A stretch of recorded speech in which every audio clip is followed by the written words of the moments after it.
আসসালামু আলাইকুম ওরহমতুল্লাহি ওবরাকাতুহ। নাহমাদুহু ওয়া নুসাল্লি আলা রাসূলিহিল কারীম, আম্মা বা'দ। সম্মানিত দিনী ভাই এবং বোনেরা, পবিত্র মাহে রমাদান আমাদের একেবারে সন্নিকটে। It's knocking the door. আল্লাহ রাসূল সাল্লাল্লাহু আলাইহি ওয়াসাল্লাম এবং সাহাবারা রমাদানুল মুবারক আসার 2 মাস আগ থেকেই কবে রমাদান মাস আসবে এজন্য ব্যাকুলতা প্রকাশ করতেন, উদ্গ্রীব হয়ে থাকতেন যে আমরা রমাদান পাবো কিনা, কখন রমাদান আসছে। এবং ওনারা পড়তেন আল্লাহুম্মা বারিক লানা ফি রজব ওয়া শাবান ওয়া বাল্লিগনা রমাদান। অর্থাৎ, হে আল্লাহ, আপনি রজব এবং শাবান মাসে আমাদের বরকত দিন এবং রমাদান পর্যন্ত আপনি আমাদেরকে পৌঁছে দিন। আমাদের সালাফরা রমাদান আসার 6 মাস আগ থেকে, অর্থাৎ একটা বছরের 6 মাস ওনারা অপেক্ষা করতেন কবে রমাদান আসবে, উদ্গ্রীব হয়ে থাকতেন, ব্যাকুলতা প্রকাশ করতেন। আবার রমাদান মাস চলে যাওয়ার পরে বছরের বাকি 6টি মাস এ রমাদানে ওনারা যে সমস্ত এবাদত করেছেন সেগুলো আল্লাহ তাআলা কবুল করলো কিনা এ নিয়ে পেরেশানিতে থাকতেন। বাকি 6 মাস দোয়া করতেন যে আল্লাহ, এই রমাদানে যে সমস্ত এবাদত আমরা করেছি এগুলোকে তুমি কবুল করে নাও। এই পবিত্র মাসে আল্লাহ তাআলা আমাদের আল্লাহ সচেতনতা বৃদ্ধির জন্য এ মাসে আমাদের জন্য সিয়ামকে তিনি ফরজ করেছেন। আল্লাহ তাআলা ইরশাদ করছেন, ইয়া আইয়ুহাল্লাযীনা আমানু কুতিবা আলাইকুমুস সিয়াম কামা কুতিবা আলাল্লাযীনা মিন ক্বাবলিকুম লাআল্লাকুম তাত্তাকুন। অর্থাৎ, ওহে বিশ্বাসীরা, সিয়ামকে এ রমাদান মাসে তোমাদের জন্য অবধারিত করা হয়েছে, যেমনি ভাবে তোমাদের পূর্ববর্তীদের উপরও এই সিয়ামকে অবধারিত করা হয়েছিল, যাতে করে তোমরা আল্লাহ সচেতন হতে পারো। এই আয়াত থেকে বোঝা গেল, এই পুরো রমাদানুল মুবারকে যে আমরা সিয়াম উদযাপন করি বা সিয়াম পালন করি, এই সিয়াম বা রোজা পালনের মূল উদ্দেশ্য বা প্রাইম অবজেক্টিভ হচ্ছে আল্লাহ সচেতন হওয়া। এই সিয়াম আমাদেরকে আল্লাহ সচেতন বানায়। এই সিয়াম আমাদের মধ্যে এই ফিলিংস, এই ভাবনা, এই চিন্তা বা এই চেতনাটা নিয়ে আসে যে আমরা এটা ভাবতে শুরু করি যে Allah is watching me, Allah is observing me, আল্লাহ আমাকে দেখছেন। এই চিন্তাটাকে, এই সেন্সটাকে, এই ফিলিংটাকে ডেভেলপ করার জন্যই আল্লাহ তাআলা এই মাসে সিয়ামকে আমাদের উপর ফার্জ করেছেন, এবং সেটাই আল্লাহ এই আয়াতের শেষাংশে বলছেন লাআল্লাকুম তাত্তাকুন, যাতে করে তোমরা আল্লাহ সচেতন হতে পারো, যাতে করে তোমরা গড কনসিয়াস হতে পারো। আমরা যখন সিয়াম পালন করি আমরা তখন ক্ষুধার্ত, আমরা তৃষ্ণার্ত। ঘরের ভেতরে আমরা চাইলে, কেউ নেই, কেউ আমাকে দেখছে না, আমি চাইলেই খেয়ে ফেলতে পারি। আমি চাইলেই কিন্তু পান করে আমার তৃষ্ণা মেটাতে পারি, কিন্তু আমি খাচ্ছিও না, পানও করছি না। কারণ আমি এটা ফিল করি যে কেউ দেখে না, কিন্তু আল্লাহ দেখে। পৃথিবীর কেউ আমাকে দেখছে না। দরজা বন্ধ করে, জানালা বন্ধ করে, ফ্রিজ থেকে ঠান্ডা পানি বের করে, শরবত বের করে আমি কিন্তু ঘরের ভেতরে যখন একা একা থাকি আমি খেয়ে আমার তৃষ্ণা নিবারণ করতে পারি। কিন্তু এটা আমরা কেউই করি না, কারণ আমরা ফিল করি যে পৃথিবীর কেউ যদি নাও দেখে, আল্লাহ সুবহানাহু ওয়া তাআলার চোখে কিন্তু আমরা ফাঁকি দিতে পারছি না। হি ইজ ওয়াচিং মি, তিনি আমাদেরকে দেখছেন। তাহলে সম্মানিত দিনী ভাই এবং বোনেরা, এই সিয়াম আমাদের মধ্যে আল্লাহ কনসিয়াসনেস, আল্লাহ সচেতনতা, এটা ডেভেলপ করে। পাশাপাশি সিয়ামের মাধ্যমে আমরা আমাদের প্রবৃত্তির উপর নিয়ন্ত্রণ অর্জন করি। গোটা বছর প্রবৃত্তি আমাদেরকে নিয়ন্ত্রণ করে, সারা বছর প্রবৃত্তি আমাদের উপর জিতে, আর আমরা এই রমাদান মাসে প্রবৃত্তির উপর জয়লাভ করি। যেমন পুরো বছর ব্যাপী আমার যখন ক্ষুধা লাগে আমি খাই, তৃষ্ণার্ত হলে পানি পান করি, আমার কামনা জাগলে সেই কামনা আমি পূরণ করি। কিন্তু রমাদানে ক্ষুধা লাগলে কিন্তু আমরা খাই না। তৃষ্ণায় গলা ফেটে যাচ্ছে, তৃষ্ণায় গলা কাঠ হয়ে যাচ্ছে, কিন্তু এক ফোঁটা পানি আমি পান করছি না। সিয়াম পালন করা অবস্থায় দিনের বেলা আমরা যারা বিবাহিত, আমাদের স্ত্রীদের সাথে অন্তরঙ্গ মুহূর্ত আমরা কাটাচ্ছি না। তার মানে আমার যেটা মন চাচ্ছে, আমার যেটা ডিজায়ার, আমার যেটা ডিমান্ড, সেটা আমি ফুলফিল করছি না। অর্থাৎ আমার প্রবৃত্তিকে আমি নিয়ন্ত্রণ করি। তাহলে সিয়াম পালনের মাধ্যমে প্রবৃত্তিকে কিভাবে কন্ট্রোল করা যায়, প্রবৃত্তিকে কি করে নিয়ন্ত্রণ করা যায়, এটা আমরা শিখি। সারা বছর প্রবৃত্তি আমাদের উপর জয়লাভ করে, আর এই সিয়ামের মধ্যে দিয়ে কেমন যেন রমাদানে আমরা প্রবৃত্তির উপর জয়লাভ করি। আমাদের কাছে প্রবৃত্তি হেরে যায়, জিতে যায় আমাদের আল্লাহ তাআলার প্রতি আস্থা এবং ভালোবাসা। এই সিয়ামের আরো একটি শিক্ষণীয় বিষয় হচ্ছে, এই সিয়াম আমাদেরকে সংযমী বানায়, রেস্ট্রেইনড বানায়। আমরা চাইলেই রোজা পালন করা অবস্থায় যা মনে চায় তা করতে পারি না। এবং সহিহ বুখারীর বর্ণনায় আল্লাহর হাবিব সাল্লাল্লাহু আলাইহি ওয়াসাল্লাম আমাদেরকে শিখিয়েছেন যে কেউ যখন রোজা রাখে সে যেন অশ্লীল কথা না বলে, রোজা রেখে সে যেন কাউকে গালি না দেয়। এমনকি কেউ যদি তাকে গালি দেয়, অথবা কেউ যদি তার সাথে ঝগড়া লাগতে আসে, সে যেন বলে ইন্নী ইমরুউন সাইম, অর্থাৎ আই এম ফাস্টিং, আমি রোজাদার, আমি রোজা পালন করছি। রোজা পালন করা অবস্থায় আমার পক্ষে অশ্লীল কথা বলা, ঝগড়া করা কোনো বাক বিতণ্ডায় জড়ানো সম্ভব না। তার মানে এই সিয়াম পালনের মধ্য দিয়ে সংযম যে ব্যাপারটা, এই ব্যাপারটা আমাদের আয়ত্তে চলে আসে। আমরা এই সিয়াম পালনের মধ্য দিয়ে সংযমী হয়ে উঠি। পাশাপাশি যারা সিয়াম পালন করছে তাদের জন্য আল্লাহর হাবিব সাল্লাল্লাহু আলাইহি ওয়াসাল্লাম ঘোষণা দিয়েছেন যে কিয়ামতের ময়দানে বিচার শেষে তারা যখন জান্নাতে ঢুকবে, রোজা পালনকারীদের জন্য আল্লাহ তাআলা একটি স্পেশাল গেট রেখেছেন যেটার নাম হচ্ছে রাইয়ান। এবং এই রাইয়ান গেট দিয়ে রোজাদাররা ছাড়া কেউ প্রবেশ করতে পারবে না। সুবহানাল্লাহি বিহামদি। আর একবার এই রাইয়ান দরজা দিয়ে যে ব্যক্তি ঢোকার সুযোগ পাবে জান্নাতে, he will never be thirsty again. সে কখনো আর তৃষ্ণার্ত হবে না, চিরকালের জন্য তার গলা থেকে তৃষ্ণা হারিয়ে যাবে। পাশাপাশি আল্লাহ তাআলা ইরশাদ করছেন যে সব আমলগুলোকে সওয়াব বাড়ানো হয় এবং সওয়াবের প্রতিদান বান্দাদেরকে দেয়া হয়, কিন্তু এই সিয়ামের ব্যাপারটা ভিন্ন। এর প্রতিদান আমি আল্লাহ নিজ হাতে দেব। আরেক বর্ণনা এসেছে এই সিয়ামের প্রতিদান আমি নিজেই। আমরা যদি একটু খেয়াল করে দেখি যে রমাদানুল মুবারাকে আমরা যত নেক আমল করছি বা সৎকর্ম করছি, এগুলোর সওয়াবগুলোকে কিন্তু জ্যামিতিক হারে বাড়ানো হয়। দ্য রিওয়ার্ডস অফ আমাল is multiplied in this blessed month of Ramadan. এ মাসে আমরা একটা নফল আবাদত করলে সেটা ফরজের সমান সওয়াব দেওয়া হচ্ছে। একটা ফরজ আবাদত করলে সেটা 70 থেকে 700 গুণ সওয়াব দেওয়া হচ্ছে। এ মাসে উমরা করলে সেটা হজের সমান সওয়াব দেওয়া হচ্ছে। অর্থাৎ অর্থাৎ অন্যান্য মাসে আমরা যদি নেক আমল করি তাহলে সেটার সওয়াবকে বাড়ানো হয় গাণিতিক হারে, কিন্তু এই রমাদানুল মুবারাকে কোনো নেক আমল করলে এর সওয়াবকে বাড়ানো হয় জ্যামিতিক হারে। এটাকে মান্থ অফ স্পেশাল অফার বলা হয়, বিশেষ অফারের মাস। আল্লাহ তাআলা চেয়েছেন যে বিশেষ অফার দিয়ে আমাদেরকে এবাদতের প্রতি আগ্রহী করে তোলে, আকৃষ্ট করে তোলে। তিনি যেন আমাদের গুনাহগুলোকে ক্ষমা করে দিয়ে আমাদেরকে পাপ মুক্ত বান্দা হিসেবে স্বীকৃতি দিতে পারেন, তার একটা কেমন যেন আয়োজন তিনি করে থাকেন আমাদের জন্য পবিত্র মাহে রমাদানে। এবং এই রমাদানুল মুবারকের প্রতিটি রাতে আল্লাহ তাআলার পক্ষ থেকে একজন বিশেষ আহ্বানকারী ফেরেশতা তারা ডাকতে থাকে আর বলতে থাকে, ইয়া বাগিয়াল খায়রি আকবিল, হে কল্যাণের অভিযাত্রী, হে কল্যাণের পথের যাত্রী, আকবিল, প্রসিড, গো অন, আরো সামনে যাও, আরো নেক কাজ করো, আরো ভালো কাজ করো।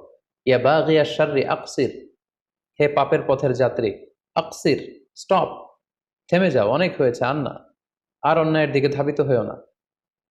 এটা প্রতি রাতেই, রমাদানের প্রতিটি রাতেই এই আহ্বান করা হয় যে হে কল্যাণের পথের যাত্রী, ভালো কাজ করতে থাকো, হে অকল্যাণের পথের যাত্রী, এখনই থেমে যাও, আর সামনের দিকে আগ বাড়িও না।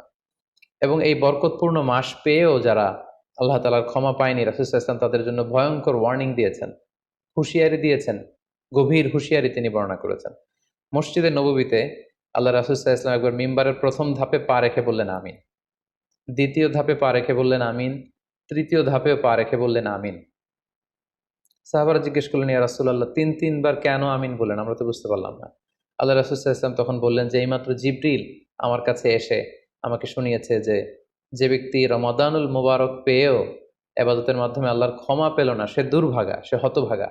আমি তখন বলেছি আমিন। তারপর জিবরিল বলল যে মা বাবা উভয়কে পেয়ে তাদেরকে সন্তুষ্ট করার মধ্য দিয়ে যারা আল্লাহর জান্নাতকে হাসিল করতে পারলো না, তারা দুর্ভাগা, হতভাগা। আমি বলেছি আমিন। তৃতীয় পর্যায়ে জিব্রাইল বলেছে যে হে নবী, আপনার নাম শুনবার পরেও যে আপনার উপর দুরূদ পাঠালো না, অর্থাৎ সাল্লাল্লাহু আলাইহি ওয়াসাল্লাম বলল না, সে দুর্ভাগা, সে হতভাগা। তখন আমি বলেছি আমিন। সম্মানিত সুধী, এই হাদিস থেকে আমরা বুঝতে পারি যে যারা রমাদান পেয়ে আল্লাহর প্রিয় ভাজন বান্দা হতে পারলো না, আল্লাহর কাছ থেকে ক্ষমার ঘোষণা পেল না, তাদের চেয়ে দুর্ভাগা এবং হতভাগা আর কেউ হতে পারে না।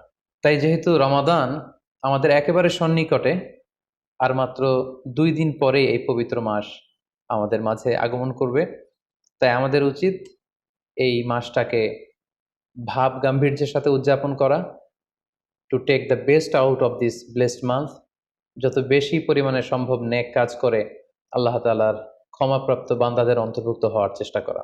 আমরা যদি এই মাসকে উদযাপনের জন্য এখন থেকে একটা প্ল্যান করি বা প্রোগ্রাম করি এবং সেটার আলোকে যদি পুরো মাসটি আমরা পরিচালনা করবার চেষ্টা করি, তাহলে আশা করি খুবই ফ্রুটফুল ওয়েতে এই যে অফার দেয়া হয়েছে, স্পেশাল অফার, এই অফারগুলোকে আমরা কাজে লাগাতে পারবো এবং বেশি বেশি আবাদত করে আল্লাহ তাআলার প্রিয় ভাজনদের অন্তর্ভুক্ত হতে পারবো। এই পৃথিবীতে আমরা যখন কোনো বিজনেস রান করি, নিশ্চয়ই তার আগে একটা প্ল্যান করি, একটা প্ল্যান সাজাই। বড় কোনো প্রজেক্ট যখন আমরা হাতে নিই, আমরা একটা প্রজেক্ট প্ল্যান দাঁড় করাই এবং সেটার আলোকে আমরা সেই প্রজেক্টটাকে রান করবার চেষ্টা করি।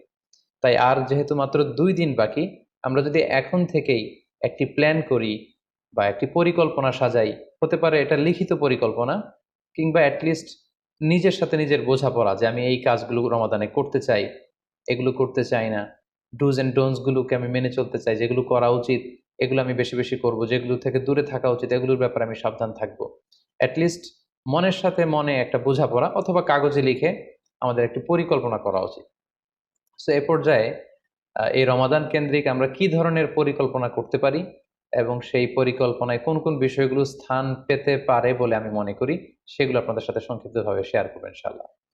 প্ল্যান করার ক্ষেত্রে সর্বপ্রথম যেটা আমি বলবো, প্ল্যান করবার সময় অল্প প্ল্যান করুন এবং সেটা যতটুকু প্ল্যান আপনি করবেন সেটা নিয়মিত করবার চেষ্টা করুন। আমাদের অনেকের মধ্যে এমন একটা ভাব কাজ করে যে যেহেতু এটা অনেক রহমতের মাস, বরকতের মাস, মাগফিরাতের মাস, আবেগে তারা অনেক বেশি প্ল্যান করে ফেলে এবং সেই অনুযায়ী রমাদানের শুরুতেই সারা রাত তাহাজ্জুদ, সারাদিন এবাদত তেলাওয়াত, এরকম 2-4 দিন চলার পরে, কয়েকদিন যাওয়ার পরে সে আবেগটা ঝরে পড়ে, সে আবেগটাকে সে ধরে রাখতে পারে না। কারণ এমন প্ল্যান করা হয়েছিল যেটা রেশনাল ছিল না, যেটা হয়তো যৌক্তিক ছিল না বা বাস্তবসম্মত ছিল না। সো প্ল্যান করার ক্ষেত্রে আমার প্রথম পরামর্শ হচ্ছে অল্প প্ল্যান করুন এবং যতটুকু প্ল্যান করবেন সেটা পুরো রমাদান ব্যাপী, হোল দ্য মান্থ লং আপনি সেটাকে পালন করবার চেষ্টা করুন। কারণ আল্লাহ রাসূল সাল্লাল্লাহু আলাইহি ওয়াসাল্লাম বলেছেন, আহাব্বুল আমালি ইলাল্লাহি আদওয়ামুহা ওয়া ইন কাল্লা। আল্লাহ তাআলার কাছে সবচেয়ে প্রিয় আমল হচ্ছে সেটা যেটা মানুষ নিয়মিত করে, যেটা বান্দা রেগুলার বেসিসে করে, যদিও এটা পরিমাণে কম হয়। সো আপনি পরিমাণে যদি কমও করেন, সেটা যদি পুরো রমাদান মাস ব্যাপী একই ধারাবাহিকতায় আপনি ইবাদত করেন, তেলাওয়াত করেন, তাহাজ্জুদ পড়েন, জিকির আজকার করেন, সাদাকা করেন, দান করেন, এটার যদি একটা ধারাবাহিকতা থাকে, সেই ইবাদতটা আল্লাহ তাআলার কাছে বেশি প্রিয়। তাই প্ল্যানের ক্ষেত্রে আমার সর্বপ্রথম পরামর্শ হচ্ছে অল্প প্ল্যান করুন, স্বল্প পরিসরে প্ল্যান করুন, হাতে গোনা অল্প কয়েকটি বিষয়ের ব্যাপারে আপনি কনসার্নড হন এবং যতটুকু প্ল্যান করেছেন ততটুকু নিয়মিত বাস্তবায়ন করুন। প্ল্যানের ক্ষেত্রে সর্বপ্রথম যেটা আমি বলতে চাই সেটা হচ্ছে পুরো রমাদান মাসে সালাতের ব্যাপারে আমাদেরকে সর্বপ্রথম বেশি সচেতন থাকতে হবে। It's mandatory. 5 ওয়াক্ত সালাত যেন আমরা জামাতের সাথে আদায় করতে পারি, এই বিষয়টা খেয়াল রাখতে হবে। কোনো কারণে যদি জামাত ছুটেও যায়, কাজা যেন না হয়ে যায়। কারণ আমাদের যদি জামাত ছুটে যায়, সালাত যদি কাজা হয়ে যায়, তাহলে আপনার প্রোডাক্টিভিটি কমে যাবে। সো প্ল্যানের ক্ষেত্রে এখন থেকে আমাদের এটা মাথায় রাখতে হবে যে পুরো রমাদান জুড়ে আমরা 5 ওয়াক্ত সালাত জামাতের সাথে আদায় করব। কোনো কারণে জামাত যদি ছুটেও যায়, কোনো নামাজ যেন আমার কাজা না হয়ে যায়, এ ব্যাপারে আমরা সচেতন থাকবার চেষ্টা করব। 3 নম্বরে হচ্ছে কোরআন তেলাওয়াত করা। যেহেতু রমাদানুল মুবারক, এটা কোরআন নাজিলের মাস। আল্লাহ তাআলা বলছেন, শাহরু রমাদান আল্লাযী উনজিলা ফীহিল কুরআন। রমাদান তো এমন মাস যে মাসে আল্লাহ তাআলা কোরআন নাজিল করেছেন। সো এটা কোরআনকে উদযাপনের মাস, কোরআনের সাথে নতুন করে সম্পর্ক গড়বার মাস, বেশি বেশি কোরআন তেলাওয়াত করবার মাস। নফল ইবাদতের যে লিস্ট আছে তার মধ্যে সবচেয়ে শ্রেষ্ঠ নফল ইবাদত হচ্ছে কোরআন তেলাওয়াত করা এবং সেটার মোক্ষম সময় হচ্ছে রমাদানুল মুবারক। আমরা প্রত্যেকেই জানি যে এই মাসে তেলাওয়াত করার যে একটা আবহ, যে একটা ইমেজ, যে একটা পরিবেশ এবং যেরকম একটা মজা পাওয়া যায়, বছরের অন্য কোনো মাসে কিন্তু ওই ফিলিংটা আমাদের আসে না। সো এই সুযোগটাকে আমাদের কাজে লাগানো, আমরা যেন প্রতিদিন কোরআনের তেলাওয়াত করি এবং তেলাওয়াত করার ক্ষেত্রে অবশ্যই ধীরস্থিরভাবে তেলাওয়াত করতে হবে। আমরা অনেকে তাড়াহুড়ো করে তেলাওয়াত করি। হাদিসে এসেছে, রুব্বা কারিন লিল কোরআন ওয়াল কোরআন ইয়ালআনু। কোরআনের অনেক তেলাওয়াতকারী আছে যাদেরকে কোরআন রহমত দেওয়ার পরিবর্তে লাআনত দেয়, কার্ডস করে, অভিসম্পাত করে। তাই তাড়াহুড়ো করে আমরা যেন কোরআন তেলাওয়াত না করি। রমাদান আসলেই দেখা যায় কিছু কিছু মানুষ কোরআন খতম করবার জন্য উঠে পড়ে লাগে। কেউ 5 খতম, 7 খতম, 10 খতম দেওয়ার জন্য প্রতিযোগিতা করে খতম দেয়, ফলে খুব দ্রুত তারা কোরআন তেলাওয়াত করে। এটা ঠিক না। খতম দেওয়ার জন্য উঠে পড়ে লাগা উচিত হবে না, বরং আপনি ধীরস্থিরভাবে তেলাওয়াত করুন। সেই হিসেবে শুরু থেকে শেষ পর্যন্ত একবার করে যদি আপনি 1 খতম দিতেও পারেন সেটা ভালো, আর দিতে না পারলেও আপনি ধীরস্থিরভাবে তেলাওয়াত করে সেটার সওয়াব আপনি ইনশাল্লাহ পাবেন। তাহলে তেলাওয়াত করার ক্ষেত্রে প্রথম রিমাইন্ডার হচ্ছে তাড়াহুড়ো করে তেলাওয়াত করা যাবে না। 2 নম্বর হচ্ছে যদি সুযোগ হয় অর্থ বুঝে তেলাওয়াত করা। আমরা কয়েকটা সূরা স্পেসিফাই করতে পারি যে এই রমাদানে আমি এই সূরাটা পড়ব, এই রমাদানে এই সূরা শুরু থেকে শেষ পর্যন্ত এর মর্মার্থ, এর বঙ্গানুবাদ, এর যে শিক্ষা লেসন, এটা আমি জানবার চেষ্টা করব। সম্মানিত দিনী ভাই এবং বোনেরা, কোরআন হচ্ছে এমন একটি কিতাব, যারাই এই কোরআনের সাথে সম্পর্ক জুড়ে দিয়েছে, যারাই এই কোরআনকে হৃদয়ে ধারণ করেছে, তারাই সম্মানিত হয়েছে। একটু খেয়াল করে দেখুন, সাইয়েদনা জিবরিল আলাইহিস সালাম, উনি কোরআন নিয়ে আসমান থেকে পৃথিবীতে নেমেছিলেন। কোরআনকে নিয়ে আসার কারণে উনি হয়েছেন শ্রেষ্ঠ ফেরেশতা। আল্লাহ রাসূল সাল্লাল্লাহু আলাইহি ওয়াসাল্লামের উপর কোরআন নাজিল হয়েছিল, তাই তিনি হয়েছেন শ্রেষ্ঠ রাসূল। এই রমাদান মাসে কোরআন নাজিল হয়েছে, তাই রমাদান মাস হচ্ছে 12টা মাসের শ্রেষ্ঠ মাস, সাইয়্যিদুশ শুহুর। কদরের রাতে এই কোরআন নাজিল হয়েছিল, তাই কদরের রাত হচ্ছে পৃথিবীর শ্রেষ্ঠ রাত। আমরা উম্মতে মুহাম্মাদী, আমাদের উপর কোরআন নাজিল হয়েছে, তাই আমরা হয়েছি খায়রু উম্মাহ, শ্রেষ্ঠ জাতি। আমাদের মধ্য থেকেও যারা কোরআনের সাথে অ্যাটাচমেন্টকে বাড়াবে, কোরআনকে যারা ধারণ করবে, তারা হবে পৃথিবীর শ্রেষ্ঠতম মানুষ। তাই আসুন কোরআন উদযাপনের এই মাসে আমরা যেন বেশি বেশি কোরআনের সাথে সম্পর্ককে নতুন করে আবার নবায়ন করি।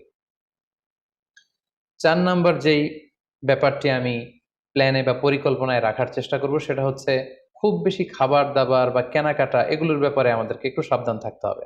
আমরা অনেকে মনে করে থেকে রমাদান মানেই মুখরোচক ইফতারি, ইফতার পার্টিতে জয়েন করা, উদরপূর্তি করে সাহারি খাওয়া, শপিং করা এবং কেনাকাটায় ব্যস্ত থাকা। আসলে ব্যাপারটি এমন নয়, কারণ আমরা জানতে পেরেছি যে এটা হচ্ছে বরকতের মাস, এটা অফারের মাস। নফল ইবাদতে ফরজের সমান সওয়াব, ফরজ করলে 700 গুণ সওয়াব, নফল উমরা করলে হজের সমান সওয়াব। সো এটা হচ্ছে মৌসুমুল ইবাদা, ইবাদতের মৌসুম। সো আমাদের যদি শপিং করা লাগে, আমাদের যদি কোনো প্রোগ্রামে অংশগ্রহণ করা লাগে, সেটা যেন আমাদের ফোকাস না হয়। কেনাকাটা, শপিং করা, এটা যেন আমাদের ফোকাস না হয়। ভুরি ভোজ করা, আমাদের বাসায় মা বোনরা যারা আছে তাদেরকে হরেক রকম আইটেমের বায়না ধরে সারাদিন তাদেরকে ব্যস্ত রাখা, ইবাদত থেকে তাদেরকে দূরে রাখা, এই কালচারগুলো থেকে আমাদেরকে দূরে থাকতে হবে। আমরা যখন রমাদান কেন্দ্রিক প্ল্যান করতে বসবো, আমরা যেন এটা ভাবি যে এই রমজানে একটু একটু করে আমি নিজেকে পরিবর্তন করতে চাই। ভুরিভোজ করা, ইফতার পার্টিতে বেশি বেশি যাওয়ার জন্য প্ল্যান করা, তারপর কেনাকাটা, শপিং, ঈদের শপিং এর জন্য সময় নষ্ট করা, এটা যেন আমাদের মূল ফোকাস না হয়। আমাদের মূল ফোকাস যেন হয় এটা ইবাদতের মাস, বেশি বেশি ইবাদত করে যেন আমরা আল্লাহর সন্তুষ্টি অর্জন করতে পারি। প্ল্যানের ক্ষেত্রে 5 নাম্বার যে পয়েন্টটি আমি বলবো সেটি হচ্ছে ইফতারির পূর্ব মুহূর্তে দোয়া করুন। এটি ভুলে যাওয়া যাবে না। প্রতিদিন ইফতারিকে সামনে নিয়ে আমরা দোয়া করব, কারণ হাদিসে এসেছে সালাসু দাওয়াতিন মুস্তাজাবা, 3 ব্যক্তির দোয়া আল্লাহ তাআলার কাছে কবুল হয়ে যায়। এই দোয়া আল্লাহ কখনো ফিরিয়ে দেন না। এর মধ্যে একটা দোয়া হচ্ছে দাওয়াতুস সাইম, রোজাদারের দোয়া আল্লাহ কখনো ফিরিয়ে দেন না। দাওয়াতুস সাইমি মাকবুল, এটা আল্লাহর কাছে কবুল হয়ে যায়। ঠিক ওই মুহূর্তটাতে আল্লাহ তাআলার সফট কর্নার খুব বেশি গ্রো করে, আল্লাহর রহমতের দরিয়ার মধ্যে একটা অভাবনীয় জোশ পড়ে যায়। আল্লাহ তাআলা এই দৃশ্যটাকে খুব দেখতে পছন্দ করে যে বান্দা সামনে খাবার নিয়ে বসে আছে, শরবত নিয়ে, পানীয় নিয়ে বসে আছে, ক্ষুধায় তৃষ্ণায় সে জর্জরিত, সে চাইলেই সামনে থেকে নিয়ে মুখে তুলে খাবারটা খেতে পারে, কিন্তু সে আমার ভয়ে খাচ্ছে না। তখন আল্লাহ তাআলা এই দৃশ্যটা দেখতে বড্ড পছন্দ করেন। ঠিক এই মুহূর্তে আপনি যখন বুদ্ধি করে আল্লাহ তাআলার কাছে চাইতে শুরু করবেন, কায়মনো বাক্যে চোখের পানি ছেড়ে, আপনি চাইতে দেরি হবে, এই দোয়া আল্লাহ তাআলার কাছে কবুল হতে দেরি হবে না। তাই এই ভুলটি যেন আমরা না করি, এই বরকত যেন আমরা মিস না করি। প্রতিদিন খেয়াল করে, সম্মানিত দিনী ভাই এবং বোনেরা, খেয়াল করে ইফতারের পূর্ব মুহূর্তে দোয়া করুন। আপনার কি চাহিদা, আকুতি মিনতি আল্লাহর কাছে আছে, আপনি পেশ করুন। 7 নম্বর পয়েন্টটি হচ্ছে ধীরস্থির ভাবে তারাবির সালাত পড়ুন। প্ল্যান করে ফেলুন কোন মসজিদে পড়বেন, কোথায় পড়বেন, কোভিড আউটব্রেকের কারণে কোনো রেস্ট্রিকশন থাকলে বাসায় কিভাবে পড়বেন, পরিবেশটা আপনি কেমন দেখতে চান, কিভাবে করতে চান, এখন থেকে প্ল্যান প্রোগ্রাম করে ফেলুন। তারাবির সালাতের ক্ষেত্রে পরামর্শ হচ্ছে ধীরস্থির ভাবে তারাবির সালাত আদায় করুন। সালাতুত তারাবিহ শব্দের অর্থই হচ্ছে বিশ্রামের সালাত, অর্থাৎ আপনি বিশ্রাম নিয়ে নিয়ে 2 রাকাত করে, 4 রাকাত শেষে তাসবিহ পড়ে বিশ্রাম নিয়ে আবার 2 রাকাত, 4 রাকাত এভাবে পড়তে থাকবেন। আমাদের বাংলাদেশের বেশিরভাগ মসজিদগুলোতে যেহেতু 20 রাকাতের সালাতুত তারাবি হয়, আমরা সাজেস্ট করি যে আপনারা 20 রাকাত সালাতুত তারাবি আদায় করুন। অসুস্থতাজনিত কোনো কারণে কারো যদি কম পড়তে হয় সেটা ভিন্ন ব্যাপার, তবে আমরা 20 রাকাতের কথাই সবাইকে সাজেস্ট করে থাকি, যেহেতু এটা আবাদতের মাস, যত বেশি আবাদত করা যায় ততই এটা কল্যাণকর। তো সেক্ষেত্রে রাকাত বিতর্ক আপনাদেরকে এড়িয়ে চলা উচিত। রমাদান আসলে আমাদের মধ্যে এই শয়তান এই বিষয়টাকে উস্কে দেয় যে তারাবির সালাতকে 8 রাকাত না 20 রাকাত নাকি 12 রাকাত। সো তারাবির সালাত ধীরস্থির ভাবে আদায় করুন, রাকাত বিতর্ক এড়িয়ে চলুন। এটা হচ্ছে একটা বড় ফিতনা। কত রাকাত আপনি পড়বেন আপনার সাধ্য অনুযায়ী আপনি পড়ুন। আমরা 20 রাকাতের কথা সাজেস্ট করি, তবে রাকাত বিতর্কে জড়ানো আমাদের কখনোই উচিত হবে না। 8 নাম্বার যে পয়েন্টের কথা বলবো সেটি হচ্ছে শেষ রাতে তাহাজ্জুদের সালাত আদায় করা। বছরের অন্য সময়গুলোতে রাত 4টার দিকে উঠে আসলে অনেকের পক্ষেই তাহাজ্জুদের সালাত আদায় করা সম্ভব হয়ে ওঠে না। যেহেতু রমাদানুল মুবারকে সাহারি খাবার জন্য আমাদেরকে উঠতেই হচ্ছে, সাহারি খাওয়ার পরে আপনি অজু করে আপনার সুবিধা মতো 2 রাকাত 4 রাকাত তাহাজ্জুদের সালাত আপনি আদায় করুন। তাহাজ্জুদের সালাতে সিজদায় পড়ে আপনি আল্লাহ তাআলার কাছে আপনার মনের আকুতি আপনি তুলে ধরুন। এই মুহূর্তটাতে, তাহাজ্জুদের এই সময়টাতে আল্লাহ তাআলা প্রথম আকাশে মনোনিবেশ করে তিনি ডাকতে থাকেন, কার কি লাগবে, কার খাবারের দরকার আমার কাছে চাও, আমি খাবারের ব্যবস্থা করে দেব, কার রিজিকের দরকার রিজিকের ব্যবস্থা করে দেব, কার সফলতা দরকার, আমি আল্লাহ তাআলা সফলতা দেওয়ার মালিক, আমি সফলতার ব্যবস্থা করে দেব। যে মুহূর্তটুকুতে বা যে সময়ে আল্লাহ তাআলা আমাদেরকে দেওয়ার জন্য তিনি আমাদেরকে ডাকছেন, আমাদেরকে দেওয়ার জন্য তিনি বসে আছেন, প্রস্তুত, আহ্বান করছেন, কিন্তু আমরা সেই আহ্বানে সাড়া দিচ্ছি না। তাই রমাদানুল মুবারকে তাহাজ্জুদের সালাতের অভ্যাস করার একটা সুবর্ণ সুযোগ কিন্তু আমাদের আসছে। যেহেতু সাহারি খেতে আমরা উঠবই, উঠে আমরা তাহাজ্জুদের সালাত আদায় করে নেব। 9 নম্বর যে পয়েন্টটি উল্লেখ করতে চাই সেটি হচ্ছে সোশ্যাল মিডিয়ার নিয়ন্ত্রিত ব্যবহার বা পরিমিত ব্যবহার। যত কম ব্যবহার করা যায় ফেসবুক, ইউটিউব, অনলাইনে যত আপনি কম সময় দিতে পারবেন, আপনার প্রোডাক্টিভিটি ঠিক তত বাড়তে থাকবে। জরুরি প্রয়োজনে যে সমস্ত কাজ একেবারে করাই লাগে, যেগুলোকে অ্যাভয়েড করা মোটেও সম্ভব না, সেগুলো আপনি করতে পারেন।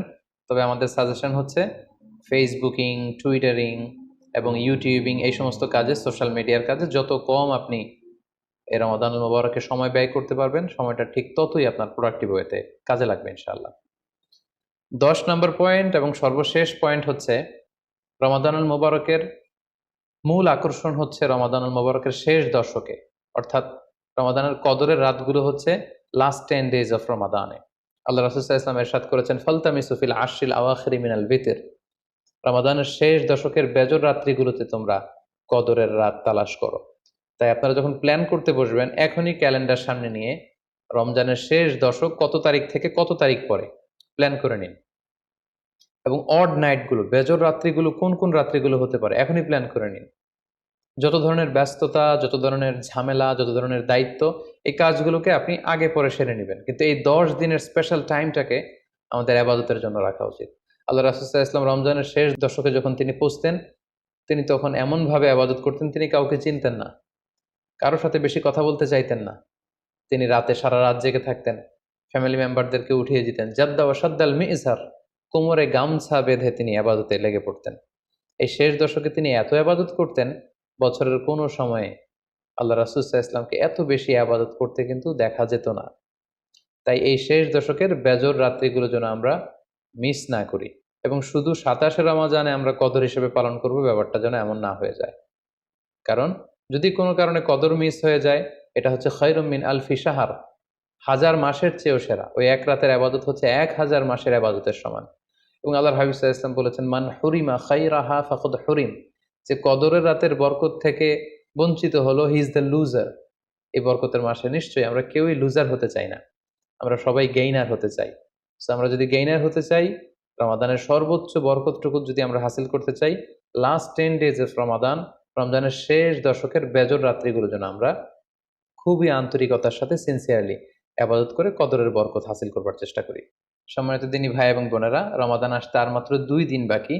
সংক্ষিপ্ত পরিসরে রমাদান কেন্দ্রিক আমাদের প্ল্যান কেমন হওয়া উচিত এবং সেই প্ল্যান বা পরিকল্পনাতে কোন কোন বিষয়গুলো আমাদের খেয়াল রাখা উচিত, এই বিষয়ে সংক্ষিপ্ত পরিসরে আমি আলোচনা করলাম।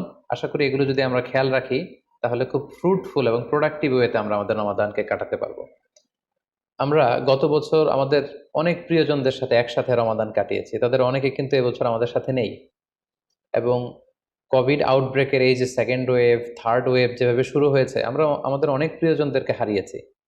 আমরা এই রমাদান কারা পুরো রমাদান পাবো আমরা জানি না, আবার আগামী বছরের রমাদান পর্যন্ত আমরা বেঁচে থাকবো কিনা সেটাও আমরা জানি না। সো এই রমাদান হতে পারে আমাদের জীবনের শেষ রমাদান। আমাদের we should consider this Ramadan the last and final chance in our life.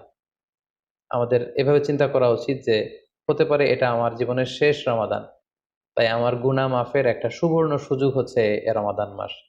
তাই এই মাসের সর্বোচ্চ বরকতটুকু হাসিল করার জন্য আমরা যেন বুদ্ধিমানের পরিচয় দেই, আমরা যেন বেশি বেশি ইবাদত করে আল্লাহ তাআলার প্রিয় ভাজনদের অন্তর্ভুক্ত হতে পারি। সম্মানিত সুধী, কোভিড আউটব্রেক গোটা বিশ্বব্যাপী ছড়িয়ে পড়েছে। বিশেষ করে বাংলাদেশে সেকেন্ড ওয়েভের কবলে পড়ে আমরা আমাদের অনেক প্রিয়জনদেরকে হারিয়েছি। সো আসুন আমরা সাবধানে জীবনযাপন করি। বি সেফ, যেখানে থাকুন আপনারা সাবধানে থাকুন, সেফ থাকুন এবং অবশ্যই ঘরের বাইরে যখন বেরোবেন মাস্ক পরে বেরোবেন। Have a great Ramadan. আসসালামু আলাইকুম রহমতুল্লাহি ওয়া বারাকাতুহু।